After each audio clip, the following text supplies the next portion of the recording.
¿Qué tal? Muy buenas noches, América Latina. Bienvenidos aquí a las noticias en DW Deutsche Welle. Los saludamos desde Berlín, Alemania. Yo soy Pia Castro. Comienza el nuevo reinado. Carlos III y Camila coronados en una histórica celebración. La capital británica tomada por fans, turistas y 11.500 policías. Para muchos, Carlos III representa cambios, pero para que todo siga igual. Los detalles. God save the King. God save the King. El Reino Unido corona a Carlos y Camila ante los ojos del mundo. Hoy este país ha demostrado que sigue siendo un actor a tener en cuenta y que la monarquía forma parte integral de su misma esencia. Más si continúan con nosotros y por supuesto tenemos otros temas. Un escritor ultranacionalista ruso resultó herido en un atentado con coche bomba. Es el más reciente ataque contra figuras destacadas leales al Kremlin. Moscú acusa a Ucrania y Occidente y advierte nuevamente que responderá con dureza.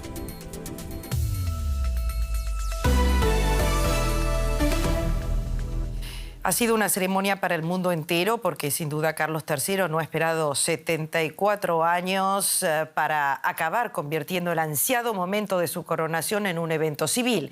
La duración del festejo, las cifras de participantes y la pompa han sido sí menores a las que tuvo su madre Isabel II en 1953. Recordemos que Reino Unido vive hoy una fuerte crisis económica. La coronación se ha interpretado como un mensaje para mostrarle al resto del mundo que el país sigue siendo un actor a tener en cuenta y que la monarquía forma parte integral de su misma esencia. También Camila forma parte de esta nueva esencia. Pocos británicos hubieran imaginado hace 20 años que la mujer más odiada de Reino Unido hoy es reina. Hacía 70 años que el país no veía la ceremonia de coronación de un monarca. El ambiente estuvo marcado por una multitud de decenas de miles de personas que esperaron, a pesar de la lluvia, para presenciar el comienzo de un nuevo reinado. Carlos III fue conducido a la abadía de Westminster, la iglesia donde el año pasado se celebró el funeral de su madre, la reina Isabel. En su interior esperaba un nutrido grupo de dignatarios y famosos, incluidos actores que alguna vez representaron el rol de monarcas. En los primeros asientos se ubicó la mayoría de los miembros de la familia real. El evento hizo desaparecer por un momento su división a causa de los recientes escándalos. En sus primeras palabras, Carlos se comprometió a trabajar por su reino. No vengo a ser servido, sino a servir.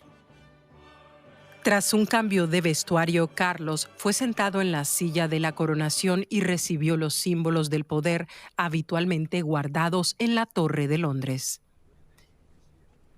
Finalmente recibió la corona, pesada de por sí, pero también por su significado y que solo se lleva en el momento de la coronación. Tras 2 horas de ceremonia, el rey Carlos salió de la abadía entre el sonido de las campanas y fue conducido en una carroza dorada, pasando ante las banderas de los países de la Commonwealth, algunos de los cuales consideran destituirlo como jefe de Estado. De vuelta en el Palacio de Buckingham, los nuevos reyes saludaron desde el balcón acompañados por un reducido grupo de familiares. Es probable que el reinado de Carlos III sea difícil. Su familia y su reino pasan por un momento delicado. Mantener la unidad será su principal reto en los próximos años. Al mismo tiempo, sin embargo, la Policía Metropolitana de Londres afirma haber arrestado a 52 personas, algunos de ellos por manifestarse contra la monarquía. El movimiento antimonárquico conocido como Republic, que aboga porque el jefe de Estado sea elegido democráticamente, ha confirmado asimismo que varios de sus miembros fueron detenidos. Reino Unido, recordemos, vive una inflación galopante. Alrededor de 18 millones de personas viven bajo el umbral de pobreza y cada vez más gente joven se opone a la realeza. Tanto Human Rights Watch como Amnistía Internacional han expresado su preocupación por las detenciones que, según afirmaron, esperarían ver en Moscú y no en Londres. Los manifestantes portaban pancartas y coreaban eslóganes exigiendo el fin de la monarquía. Las últimas encuestas, reflejan un descenso del apoyo a los reyes y familiares, especialmente entre los jóvenes británicos. En Londres, el presidente brasileño Luis Ignacio Lula da Silva, que acudió a la coronación del rey Carlos III, pidió una campaña mundial por la libertad del periodista australiano Julian Assange, que dijo está preso por denunciar las trampas de un Estado. Según Lula, es necesario un movimiento global en defensa de la libertad de denunciar que deben tener todos los periodistas. Assange, acusado por Estados Unidos de 18 delitos, recordemos, espera su extradición en la cárcel londinense de Belmarsh, en donde fue recluido hace 4 años. Además de Lula, los presidentes de México, de Argentina, Bolivia y el primer ministro australiano y el líder de la oposición de ese país piden la liberación de Assange. A través de la plataforma Wikileaks, Assange provocó, recordemos, la ira del gobierno de Estados Unidos cuando publicó en 2010 miles de documentos confidenciales sobre la guerra de Irak y Afganistán. Bueno, y en Lisboa, en donde realiza una visita de trabajo, el presidente de Colombia, Gustavo Petro, divulgó un comunicado en el que acepta el llamado de la Corte Suprema de su país y reconoce y respeta la autonomía e independencia de la Fiscalía General de la Nación y todas las ramas del poder público. Tras la polémica declaración de Petro en Madrid, donde aseguró ser el jefe del fiscal general de la Nación, Francisco Barbosa, el mandatario hizo ahora un llamado a las altas cortes del país para que se reúnan con él y discutan lo ocurrido con el fiscal Barbosa. El enfrentamiento entre Petro y el fiscal general se produjo luego de que el mandatario acusase al fiscal Daniel Hernández de permitir homicidios del Clan del Golfo en la costa norte.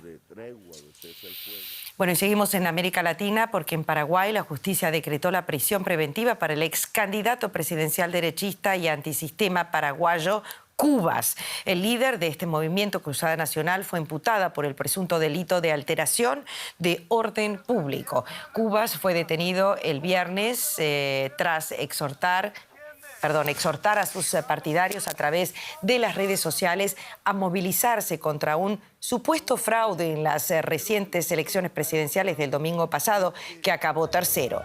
Durante la audiencia de presentación de cargos, el político insultó al juez y a los fiscales. Desde la noche del pasado lunes, la movilización de sus adherentes dejó hasta ahora un saldo de 200 detenidos en Paraguay y más de 120 imputados, la mayor parte de ellos por perturbación de la paz pública en el país. Más problemas en otras regiones. Rusia ha acusado este sábado a Estados Unidos de ser el principal responsable de la explosión de un coche que hirió al escritor nacionalista Zahar Prilepin. Según un comunicado del Ministerio de Relaciones Exteriores ruso, la responsabilidad de este acto terrorista no recae solo en Ucrania, sino también en sus, y citamos, padrinos occidentales. Así la frase.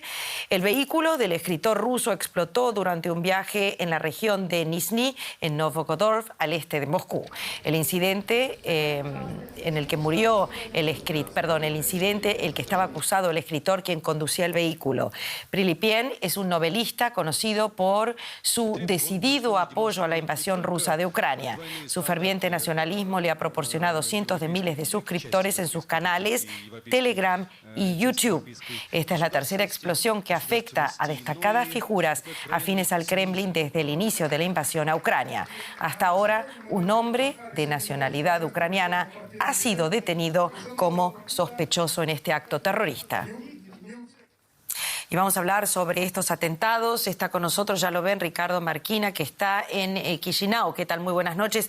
Hay un ucraniano detenido por el atentado, pero ¿qué más se sabe, Ricardo? Hola, buenas noches desde Moldavia. La última hora es que tenemos a esa persona, una persona originaria de Donetsk, Ucrania, que nacido en 1993 y que ha reconocido frente a las cámaras de la Fiscalía rusa que entró en el país para atentar contra figuras nacionalistas. Hay que tener en cuenta que este es un vídeo que ha sido publicado por la policía rusa, con lo cual hay que tenerlo en cuenta a la hora de valorarlo. También sabemos que el atentado fue con una bomba y que este escritor está ahora mismo en coma inducido. Al principio se dijo que eran heridas leves, que no era algo importante, que su vida no corría peligro, pero ha sido trasladado al hospital en helicóptero y con heridas en los pulmones, en las piernas. La gravedad no ha trascendido, pero sabemos que tras haber sido operado de más peligrosas, se le ha inducido el coma para favorecer la recuperación. En las últimas semanas se han multiplicado también en territorio ruso los ataques con drones, sabotajes y presuntos atentados. ¿Cuáles son las reacciones que se pueden esperar de Rusia ante esta situación en donde Rusia en estos momentos se la percibe más vulnerable? Bueno, la verdad es que lo que podemos esperar de Rusia es siempre una incógnita, pero poco más, porque Ucrania ha conseguido expulsarles de dos regiones, de Gerson y Kharkov, de manera casi completa. Les ha hundido el barco emblema de la flota del Mar Negro, el barco Moscú. Han sufrido las tropas rusas numerosos golpes, algunos de ellos casi humillaciones, y la respuesta que ha dado Rusia ha sido la única que puede dar, que es bombardear desde lejos con misiles de crucero.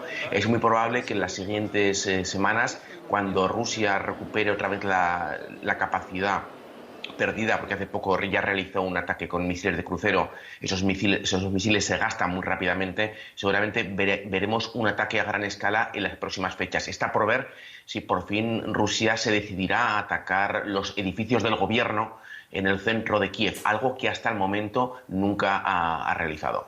Ricardo Marquina, muchísimas gracias por este análisis. El líder checheno Ramzan Kadyrov ha comenzado a desplazar tropas hacia Bakhmut, donde se dispone a ocupar las posiciones de los mercenarios del grupo Wagner que planearon abandonar el miércoles. La batalla por esa ciudad estaba siendo dirigida por Yevgeny Prigozhin, líder de Wagner, que decidió ceder el control de la ofensiva tras agotar su potencial después de 9 meses de combate. El traslado produjo una disputa con la cúpula militar rusa, pues prácticamente echó por tierra el plan del presidente Putin de exhibir la conquista de esa ciudad ucraniana este martes 9 de mayo, que es un día muy importante para Rusia, durante la conmemoración del Día de la Victoria sobre la Alemania nazi después de la Segunda Guerra Mundial. Y veamos otras noticias que también son importantes en el día de hoy. Las autoridades iraníes ejecutaron a un hombre de nacionalidad iraní y sueca acusado de ser el autor intelectual de un atentado en 2018 contra un desfile militar en el que murieron 25 personas. Habib Farayollah era líder de un movimiento separatista árabe que perpetró distintos atentados terroristas. 2 palestinos murieron y un tercero resultó herido este sábado tras la incursión de fuerzas israelíes en la Cisjordania ocupada. La Autoridad Nacional Palestina informó de que los fallecidos, ambos de 22 años, murieron por el impacto de las balas. La escalada de violencia, recordemos, en la región ya ha causado más de 120 muertos solamente este año. Y también en Israel este sábado tuvieron lugar nuevamente multitudinarias protestas contra la reforma judicial impulsada por el gobierno conservador, ultraconservador del primer ministro Netanyahu. Es ya la octava semana consecutiva que decenas de miles de personas se lanzaron a las calles en rechazo a esta iniciativa. Tan solo en Tel Aviv se concentraron entre 100.000 y 150.000 manifestantes, según medios israelíes, pero también se vivieron otras marchas en más de 100 puntos del país. Muchos israelíes temen que la reforma socavará los derechos de las minorías sexuales, las mujeres o los árabes israelíes, privilegiando a ciertos sectores como los judíos ortodoxos.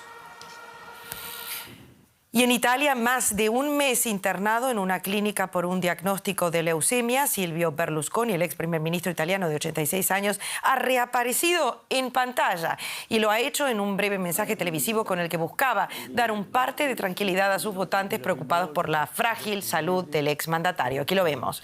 Durante el congreso de su partido Forza Italia, que se celebra estos días en Milán, Berlusconi ha asegurado que pese a sus quebrantos no cejará en su empeño por liderar un cambio en Italia. Aquí está, Berlusconi.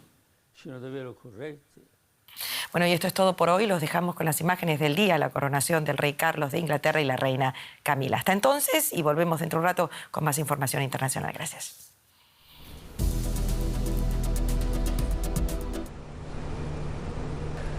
God save the King.